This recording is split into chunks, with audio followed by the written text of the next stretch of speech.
Approached differently में आपका स्वागत है। ये हमारा थर्ड पॉडकास्ट मैं पब्लिश करने जा रहा हूँ। फर्स्ट पॉडकास्ट में मैंने बताया था कि क्लाइंट कैसे मिलेंगे, क्लाइंट को आपके पास लाने के लिए या आपका खुद का क्लाइंट का नेटवर्क जनरेट करने के लिए कैसे आपको मेहनत करनी पड़ेगी। सेकंड पॉडकास्ट में मैंने बताया कि क्लाइंट से इंफॉर्मेशन किस हिसाब से ली जाएगी, पर्टिकुलरली मैट्रिमोनियल डिस्प्यूट में जब आप प्रैक्टिस कर रहे हो तो क्लाइंट से इंफॉर्मेशन कैसे ली जा सकती है। आज के पॉडकास्ट में हम बताएंगे कि क्लाइंट से इंफॉर्मेशन लेने के बाद ड्राफ्टिंग कैसे करेंगे। सेकंड पॉडकास्ट में मैंने बहुत डिटेल में बताया था कि ए कैटेगरी के क्लाइंट आएंगे और बी कैटेगरी के क्लाइंट आएंगे। ए कैटेगरी के जो भी क्लाइंट रहेंगे वो अपनी इंफॉर्मेशन लेके कंफर्म है कि उनको क्या करना है, उनको जस्ट खाली आपको डिसीजन लेने में हेल्प करनी है। बी कैटेगरी के क्लाइंट जो भी आएंगे उनके पास डिसीजन कैपेसिटी नहीं है, उनको एक स्टेप और ऐड करना है, उनको डिसीजन लेने में भी मदद करनी है और फिर उस हिसाब से आपको इन्फॉर्मेशन लेनी है। उसके लिए मेरा आगे का पॉडकास्ट आप सुन लेना, जिससे आपको बहुत हेल्प मिल जाएगी। आज के पॉडकास्ट में क्लाइंट से इन्फॉर्मेशन ले ली है, हमें पता है कि हमें उनको क्या करके देना है, कौन सा केस दाखिल करना है, कौन सा ड्राफ्टिंग करना है। इन्फॉर्मेशन लेने के बाद जो ड्राफ्टिंग है वो भी बहुत ही चैलेंजिंग जॉब है। जनरली हम लोग ड्राफ्टिंग में ऐसा करते हैं कि भी उसने जो बोला है वो लिख देते हैं। वैसे ड्राफ्टिंग इतनी इफ़ेक्टिव नहीं होती है। जब भी हम ड्राफ्टिंग करते हैं, जिसको लॉ में प्लीडिंग बोलते हैं, तो प्लीडिंग जो हमारी होती है as per the law, as per the provision of section, जो हम सेक्शन कोर्ट में पेश कर रहे हैं, जिसमें उसकी प्रेयर मांग रहे हैं, तो वो हमें प्लीडिंग में डालनी है। जैसे हमने ड्राफ्टिंग स्टार्ट की तो उसमें फर्स्ट जो आएगा हेडिंग आएगा कि आप कहाँ पे ड्राफ्टिंग पेश कर रहे हो। दैट मीन्स का court, address to the court before the honourable family court. ठीक है, फिर जो भी प्लेस है वो आप लिख दो। फिर फैमिली शूट है, सीए में है, 125 है तो मिसलेनियस क्रिमिनल एप्लीकेशन है, चाइल्ड कस्टडी की चाइल्ड का डिक्लेरेशन है। ठीक है, तो गार्डियनशिप में आप जा रहे हो, डिक्लेरेशन ऑफ गार्डियनशिप कर रहे हो तो सीए में लिख दो। ठीक है, तो ये सारी चीज़ें आपको लिख के फिर एप्लीकांट जो होता है उसका नाम, उसकी पूरा नाम, एज, उसका ऑक्यूपेशन, उसका रिलीजन, एड्रेस, फिर वर्सेस में ओपोनेंट, सेम चीज़, ओपोनेंट का पूरा नाम, एज, ऑक्यूपेशन, रिलीजन, फिर आपको उसका एड्रेस लिख दो। उसके बाद आएगा हेडिंग यानी subject, under which section you are filing the petition. तो आपको वो सब्जेक्ट लिखना है कि under section 13(1) of Hindu marriage act for seeking divorce, application for the divorce under section 13(1) of the Hindu marriage act. ठीक है, उस हिसाब से आपको जो भी प्रोविज़न आप प्रेयर मांग रहे हो उस हिसाब से उसका सब्जेक्ट डिसाइड होता है। वो लिखने के बाद फिर आपका फर्स्ट हाफ आता है, फर्स्ट पैराग्राफ आता है कि हमें लिखना है कि हमने कोर्ट से रिक्वेस्ट की है कि सर हमारा जो मैरिज हुआ है, फर्स्ट कोर्ट को इंट्रोडक्शन दे रहे हैं, जिसे हम थर्ड पर्सन है, कोर्ट को दोनों के बारे में बता रहे हैं। तो उस हिसाब से लिखना है कि सर एप्लीकांट का मैरिज ओपोनेंट के साथ ये तारीख को हुआ। उसके बाद अगर उसकी लाइफ में चिल्ड्रन है तो उस हिसाब से थोड़ा आगे लिखना है कि भाई दोनों का मैरिज यहाँ पे हुआ in the presence of families, relatives, friends. उसके बाद उन्होंने ये प्लेस पे मैरिज स्टार्ट किया। उसके बाद बच्चे है, 1 है, 2 है, वो लिखना है और किसके पास है।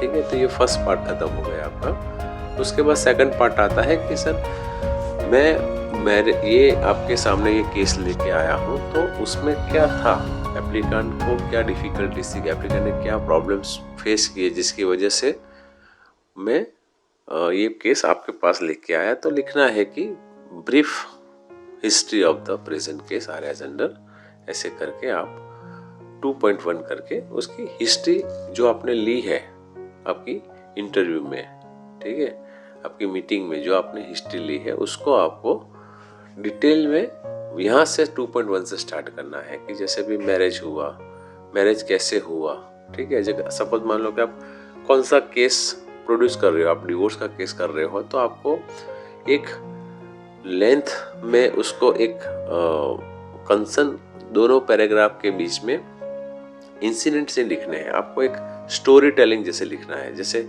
मैरिज हुआ, मैरिज के बाद हनीमून में गए, हनीमून में क्या उसका कंडक्ट रहा, उसके बाद घर पे आए, घर पे आने के बाद शुरू के साल में उसका कैसे रहा था, उस टाइम पे आपने आपके फैमिली ने कैसे एडजस्ट किया, ठीक है, अगर हस्बैंड की तरफ से हम लिख रहे हैं तो। उसके बाद धीरे धीरे जो सही में सिचुएशन हुई है वो अगले पैराग्राफ के कनेक्शन में दूसरा पैराग्राफ आना चाहिए। ऐसे जनरल नहीं लिखना है कि भाई ये 2015 में ये हुआ, फिर उसके बाद 2016 में ये हो गया, तो वो कनेक्शन टूट जाता है। कोर्ट को लगता है कि आपने जस्ट खाली इंसिडेंट्स मेंशन कर दी है, उसका जो कनेक्शन आता है कि क्यों उसको क्रूअल्टी फील हुई, क्यों उसने आपको डिजर्ट किया, तो वो जो लाइन है अगर वो हम कोर्ट को नहीं दिखा पा रहे हैं ड्राफ्टिंग में, तो हमारा केस इतना स्ट्रॉन्ग रिप्रेजेंट नहीं हो पाएगा। तो हर एक पैराग्राफ के बीच में एक पैराग्राफ खत्म हो गया कि हनीमून गए, उसने उसके ये किया, उसके बाद आप सीधा बोलोगे कि 2015 में हनीमून किया, फिर उसके बाद 2018 में सर उसने ये कर दिया, तो अभी मुझे इसके साथ नहीं अच्छा लग रहा है, मुझे डिवोर्स चाहिए। तो ये जो गैप आ गया, आपने बीच में कुछ लिखा नहीं है, ठीक है, तो उससे क्या होगा कि आपका जो कनेक्शन ड्राफ्टिंग का है वो टूट जाएगा और उसमें बहुत सारे क्वेश्चंस सामने वाले एडवोकेट आपको पूछ सकते हैं, जिसकी वजह से आपका केस वीक हो सकता है। तो आपको क्या करना है कि कहीं पे छोड़ना नहीं है। जैसे साल आपने मेंशन किया, तो वो साल के बाद 15 के बाद 16 में यही सिलसिला उसका शुरू रहा, ऐसा एक लाइन लिख दो जिससे कनेक्शन बन जाएगा, ठीक है। तो ऐसे लिंक में आपको लिखना है, और हो सके तो जो भी आप इंसिडेंट्स लिखो उसमें डेट, मंथ और ईयर अगर आता है तो बहुत अच्छी बात है। अगर वो नहीं आ रहा है, आप भूल गए हो, इतना कुछ याद नहीं है, तो उसके बाद आप उसको त्योहारों के आसपास का इंसिडेंट्स में कवर कर लो कि भी उत्तरायण आई थी, फिर होली आई थी, फिर रक्षाबंधन आई थी, दिवाली आई थी, क्रिसमस आई थी। तो त्यौहार के आसपास का इंसिडेंट्स आप उसको याद करा के, अपने क्लाइंट को याद करा के, उससे इंफॉर्मेशन लेके उसके साथ आप अटैच करके फिर ड्राफ्टिंग करो। अगर त्यौहार भी अगर आपको आ नहीं रहा है तो सीजन पर चले जाओ कि समर वेकेशन में ये हुआ था, विंटर में ये हुआ था, शुरू के जनवरी में ये हुआ था, वैलेंटाइन डे के आसपास ऐसा कुछ हुआ था। तो उस हिसाब से पूरा इंफॉर्मेशन इतना अच्छी तरह से आप उसको इनकॉर्पोरेट करो अपने ड्राफ्टिंग में, जिससे लिंक बनी रहे। एक बार आपका ड्राफ्टिंग फैक्ट्स आ जाता है, उसके बाद आपको हर एक ड्राफ्टिंग में एक उसका नेचर आपको डिफाइन करना है कि क्या था शुरू से, उसको आपके क्लाइंट को सामने वाले से क्या तकलीफ थी जिसकी वजह से आपने ये पिटीशन दाखिल की है। तो शुरू से उसका नेचर डेवलप करना है, या शुरू से वो इंसिडेंट जो हुआ है जिसकी वजह से आप कोर्ट में पिटीशन फाइल कर रहे हो, उसको आपको डेवलप करना है धीरे धीरे धीरे धीरे।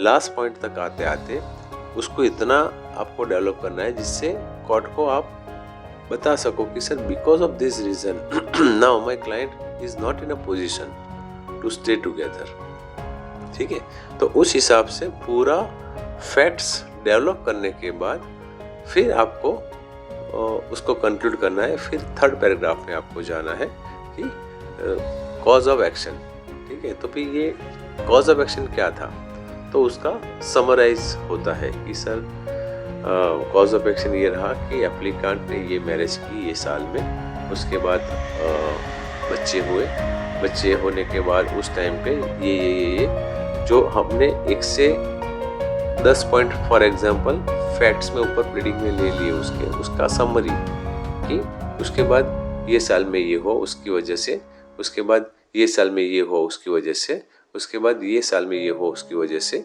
और ऊपर जो भी मैंने प्लीडिंग में लिखा है वो रीजन की वजह से ये अपना अब नामदार कोर्ट के जुरिस्डिक्शन में ये एप्लीकेशन करने का कारण उपस्थित हुआ है।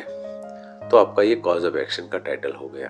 ठीक है, उसके बाद आता है जुरिस्डिक्शन। जुरिस्डिक्शन कैसे डिसाइड होता है? हिंदू मैरिज एक्ट में सेक्शन 19 में जुरिस्डिक्शन की डेफिनेशन दी गई है। तो वो जुरिस्डिक्शन आपको, उसमें आप एप्लीकांट हो, आप कहाँ पे फाइल कर रहे हो, ठीक है, 3 जगह पे जनरली फाइल होती है, जहाँ पे मैरिज हुई है, जहाँ पे ओपोनेंट रहता है, जहाँ पे लास्ट रिसाइडेड टुगेदर है वहाँ पे, और चौथा जो है उसमें जब आप एक जगह पे रहते हो और वो जगह ये तीनों में नहीं आती है। ठीक है, तो वो जगह कहाँ होती है कि जहाँ पे आप प्रेजेंट रहते हो लेकिन ओपोनेंट जो है वो आउट ऑफ इंडिया रहता है। ठीक है, तो आउट ऑफ इंडिया रहता है, उस टाइम पे आप जो है जहाँ पे भी रहते हो उसमें वो 3 जगह नहीं आती, जैसे जहाँ मैरिज हुआ है, जहाँ आप लास्ट डिसाइडेड टुगेदर हो और जहाँ ओपोनेंट रहता है वो नहीं आती। तो आप जहाँ पे रहते हो वो जगह पे आप अपनी पिटीशन फाइल कर सकते हो। तो ये जुरिस्डिक्शन का पॉइंट लिखने के बाद आपका आता है प्रेयर आता है। तो आपने जो इंफॉर्मेशन जो पर्टिकुलर सेक्शन फाइल करने के लिए है वो आपको प्रेयर ए में लिखनी है कि सर मुझे ये मेरी वाइफ से या मेरे हस्बैंड से I have filed this petition divorce की, ये मैरिज मेरा हुआ था, उस रिलेटेड मुझे डाइवोर्स की जजमेंट और डिक्री मेरी फेवर में आप प्रोनाउंस कीजिए। ठीक है, और बी में आएगा कि नेसेसरी आपको जो भी ऑर्डर पास करना है वो इन माय फेवर आप पास कर दीजिए। उसके बाद का पैराग्राफ आता है, यानी स्टेटमेंट आता है कि सर इसके सपोर्ट में मैंने एफिडेविट फाइल की है। उसके बाद आता है कि सर इस मेरे सपोर्ट में जो भी डॉक्यूमेंट्स है, लिस्ट ऑफ डॉक्यूमेंट्स उसके साथ में प्रोड्यूस कर रहा हूँ। उसके बाद आपका फॉर्मल जो आता है कि कोर्ट फी स्टैम्प जो है इसकी जो भी नेसेसरी है वो मैंने पे कर दी है, इसके अफिक्स की है। और लास्ट पैराग्राफ, लास्ट स्टेटमेंट आता है कि ये जो भी पिटीशन मैंने की है उसमें नेम और एड्रेस जो भी मेंशन की है वो एज पर CPC 6 और रूल 14A के हिसाब से सही और सही है। तो ये करने के बाद आप डेट, प्लेस, आपके जो भी एप्लीकेंट उसकी साइन, नीचे डिक्लेरेशन यानी इकरार लिखने के बाद वापस डेट, प्लेस और एप्लीकेंट की साइन और उसके सपोर्ट में 1 पेज एफिडेविट करके आप पिटीशन तैयार करके उसके along with list of documents रख के ये आप पिटीशन कोर्ट में सिविल केस में आप फाइल कर सकते हैं। तो इस हिसाब से पूरी पिटीशन तैयार होने के बाद आप फाइल जैसे करते हो और ओपोनेंट को जब नोटिस ऑफ होती है तो उसको पता चलता है कि आपको उससे क्या तकलीफ थी। जब उसको ये रियलाइज होता है कि नहीं सही है, ये मेरा जो नेचर था उसकी वजह से हमारे बीच में मैरिज लाइफ पॉसिबल नहीं है, तो पॉसिबल है कि दोनों के ओपोनेंट भी समझेगा और मैटर सेटलमेंट होने में आपको आपका ड्राफ्टिंग हेल्प करेगा। ठीक है, आपने लेकिन सही जो आपने फील किया है यानी आपके क्लाइंट ने फील किया है वो आप ड्राफ्टिंग में लेके आते हो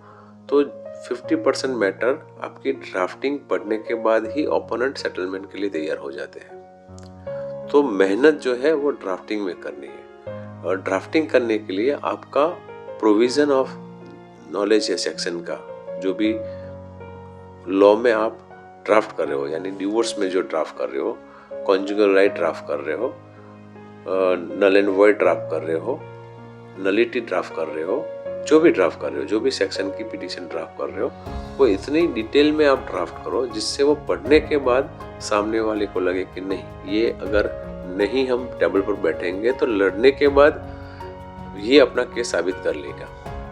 ठीक है, तो बहुत ही डिटेल में आपको ड्राफ्टिंग के स्टेजेस जो मैंने इसमें आपको समझाए हैं उस हिसाब से ड्राफ्टिंग आप करोगे तो आप डेफिनेटली आपका जो भी ड्राफ्टिंग का इश्यूज़ है वो आप वर्कआउट कर पाओगे। आपको ये पॉडकास्ट में से ये मैंने अपने एक्सपीरियंस से आपको बताया है और मैंने बहुत सारे ड्राफ्टिंग किए हैं और वो ड्राफ्टिंग के वजह से मेरी काफ़ी मैटर्स फर्स्ट, सेकंड या थर्ड डेट में ही सेटल हो गई। ड्राफ्टिंग तो इम्पोर्टेंस है, लेकिन फिर कैसे सामने वाले से बात की जाए, सामने वाले से एडवोकेट से बात की जाए, कैसे आप उसमें रास्ता निकाल सकते हो, ये जो मैं है आपको अगले पॉडकास्ट में दिखाऊंगा। ड्राफ्टिंग तो इम्पोर्टेंट है, लेकिन ड्राफ्टिंग के बाद सामने वाले से, ओपोनेंट से, उनके एडवोकेट से, कोर्ट से बात करने की एक पद्धति है। अगर वो आपने थोड़ा इसमें भी थोड़ा कमांड ले लिया तो आप डेफिनेटली आपको ट्रायल लड़ने की ज़रूरत नहीं पड़ेगी। ठीक है, तो ये बहुत ही इम्पोर्टेंट मैसेज था मेरी तरफ से, जो मेरे अनुभव से ये आपको दिखाया है। तो वो हिसाब से आप थोड़ा प्रैक्टिस कीजिए, आपको बहुत हेल्प मिलेगी। थैंक यू वेरी मच मेरे ये पॉडकास्ट में आपने ये मुझे चांस दिया ड्राफ्टिंग के बारे में सुनने का। नेक्स्ट पॉडकास्ट में हम थोड़ा और इन्फॉर्मेशन लेके आएंगे। अगर आपको भी आपका कोई क्वेश्चंस है, आपका डाउट्स है, तो आप मुझे मैसेज कर सकते हो। Thank you.